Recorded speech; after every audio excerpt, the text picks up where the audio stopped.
Hello student, Assalamu alaikum. This is Laiba Tariq, your biology instructor from tutorial.pk. Today we are studying your chapter 21, that is the development and aging. Let's start.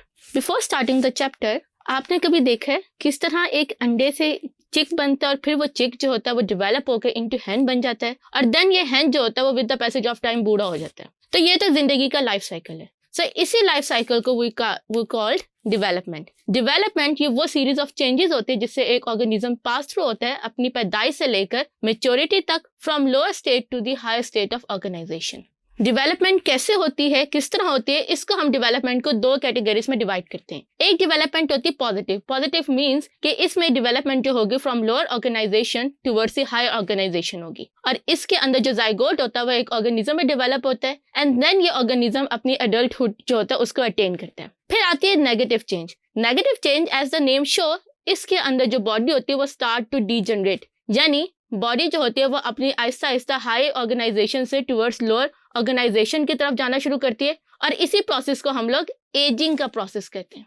अगर मैं बात करूं embryonic development की तो इसी positive change को हम लोग जो पहली स्टेज आती है उसको हम एम्ब्रियोनिक डेवलपमेंट कहते हैं. जैसे एक बेबी बॉर्न होने से पहले जिन स्टेजेस से पास थ्रू होते हैं उन स्टेजेस को हम लोग एम्ब्रियोनिक डेवलपमेंट में स्टडी करते हैं. ये इतनी वास्ट फील्ड है कि साइंटिस्ट इसे एक डिफरेंट ब्रांच ऑफ बायोलॉजी के अंदर सेटल करते हैं और इस ब्रांच का नाम है एम्ब्रियोलॉजी.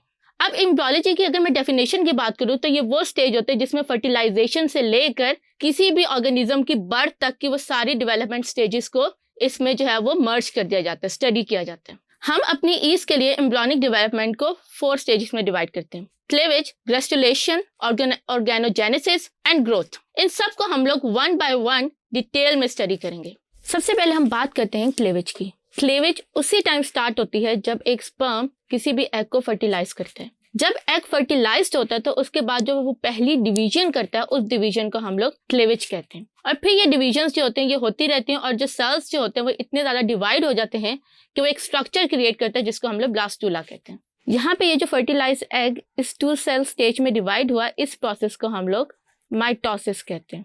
माइटोसिस के बाद सेल जो होता है वो डिवाइड करना शुरू करता है. अभी आप यहाँ पे देखें कि इस सेल का साइज और इस सेल का साइज सेम है.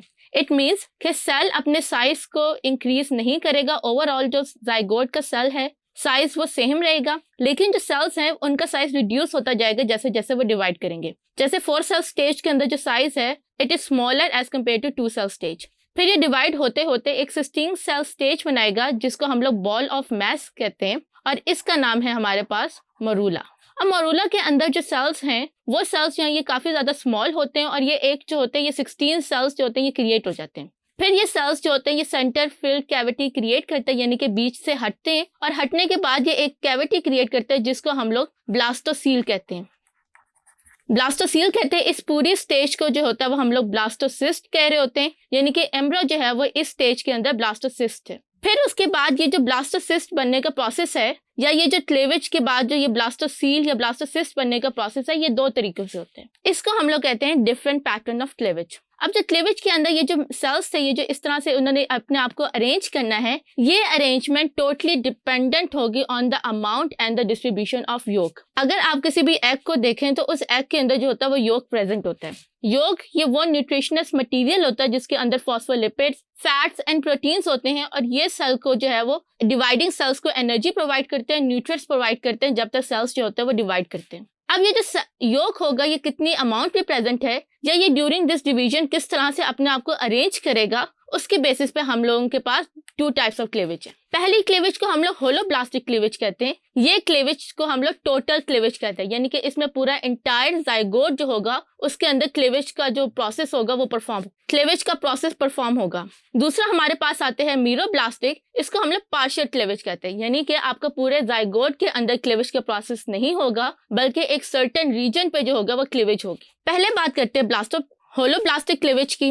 होलोब्लास्टिक क्लेवेज के अंदर आप अगर यहाँ पे देखें तो इस क्लेवेज उन सेल्स में होते हैं जिनके अंदर जाइगोट के has the less amount of yolk. मैं अभी आपको कह रही थी कि योक जो होता है वो न्यूट्रिएंट्स होते हैं जो कि सेल्स को डिवाइड करने के लिए एनर्जी प्रोवाइड करते हैं. अब वहां पे ये वो जाइगोट्स होंगे जिनके पास अमाउंट ऑफ योक लेस होगा जो अपनी मदर से जो है वो डायरेक्टली न्यूट्रिएंट्स ऑब्टेन करोगे, यानी मेमल्स के अंदर योग की अमाउंट बहुत थोड़ी होती है